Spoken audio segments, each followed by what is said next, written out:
your first day of school? Or maybe the taste of your grandmother's cookies? Childhood memories are special treasures we keep in our hearts forever. Hello, wonderful learners. I'm Jessica, and welcome back to Practice English with Podcast. Today, we're going to practice talking about childhood memories, and I have a beautiful story to share with you.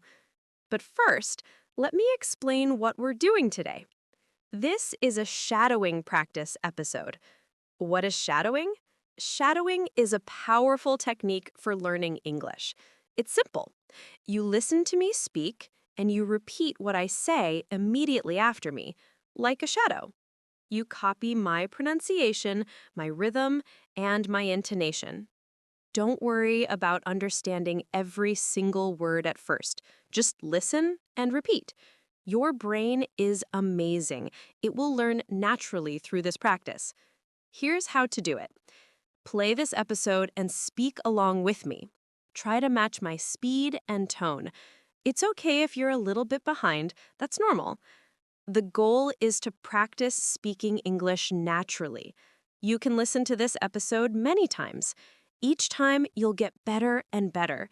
Your pronunciation will improve, your speaking will become more fluent, and you'll feel more confident.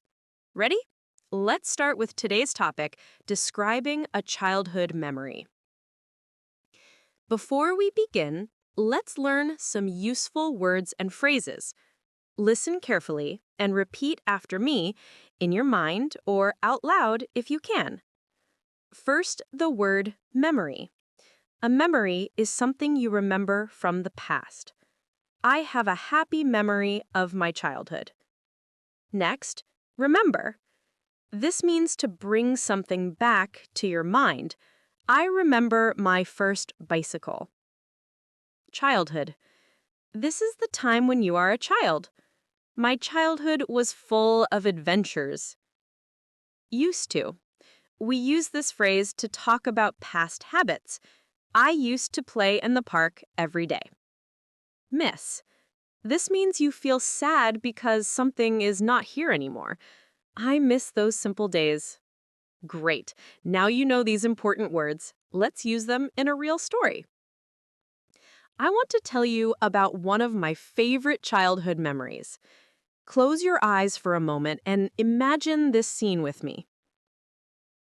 I was 7 years old. It was summer vacation and the weather was perfect. Every morning, I woke up to the sound of birds singing outside my window. The sun was bright and warm. I remembered the smell of fresh bread coming from the kitchen. My mother always baked bread on Sunday mornings. My family lived in a small house with a big garden. In that garden, there was an old apple tree. That tree was my favorite place in the whole world. I used to climb that tree almost every day. I felt like a bird up there, free and happy. The branches were strong and perfect for climbing. I remember the rough texture of the bark under my hands. Sometimes I would sit on the highest branch for hours. From up there, I could see everything. My house, my neighbor's garden, and the street where children played. One special day, something magical happened. It was a Saturday afternoon in July. The sky was clear and blue. I was sitting in my favorite spot in the apple tree, reading a book. Suddenly, I saw something moving in the leaves near me. I looked closer. It was a small bird. The bird was building a nest.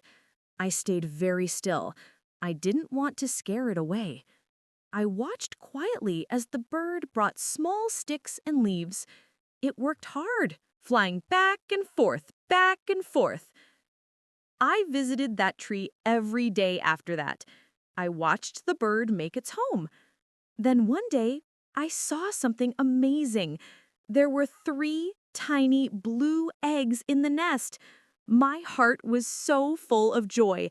I felt like I was keeping a wonderful secret. I told my mother about the nest.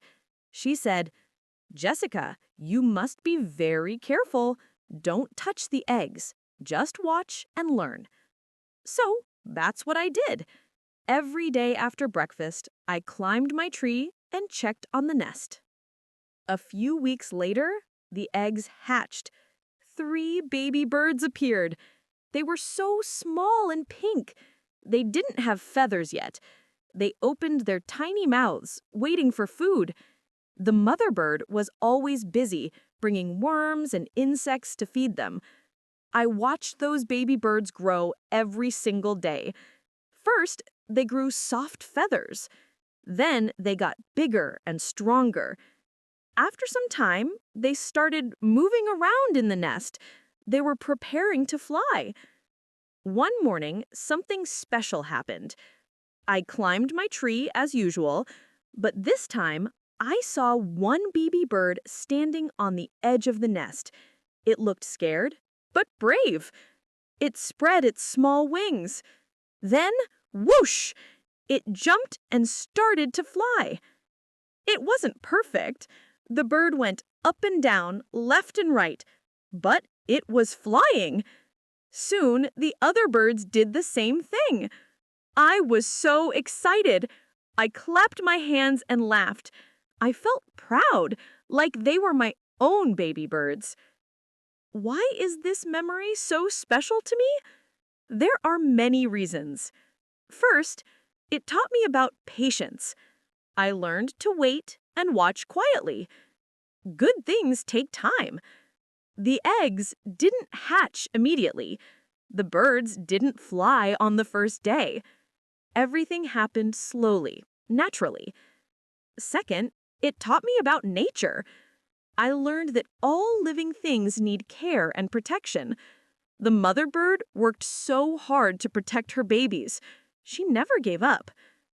Third, this memory reminds me of a simpler time. When I was 7, I didn't have a phone or computer. I didn't watch TV all day. I spent my time outside, climbing trees and watching birds. I was happy with simple things. Now, many years later, I sometimes feel stressed or tired. When that happens, I close my eyes and remember that apple tree. I remember the feeling of sitting in the branches, the warm sun on my face, and those 3 little birds learning to fly. This memory always makes me smile. It reminds me that life can be beautiful and simple. Now, let's practice some useful sentences you can use to describe your own childhood memories. Listen and repeat. When I was a child, I used to play outside every day. I remember the smell of my grandmother's cooking. My favorite place was the park near my house. I used to spend hours playing with my friends. Those were happy times. I miss the simplicity of childhood. That memory always makes me smile. I felt free and happy. Perfect! These sentences are simple but powerful. You can change the details to match your own memories. Practice them until they feel natural. Thank you so much for practicing with me today. I hope you enjoyed this shadowing exercise. Remember, the more you practice, the better you become. Listen to this episode again and again. Each time, try to speak more smoothly and naturally. Childhood memories are gifts. They connect us to who we were and who we are now. I'd love to hear about your favorite childhood memory. Leave a comment on our YouTube channel and share your story in English. Don't worry about making mistakes. Every word you write is practice. Keep practicing, keep learning, and keep smiling. I'm Jessica, and I'll see you in the next episode. Happy learning, everyone!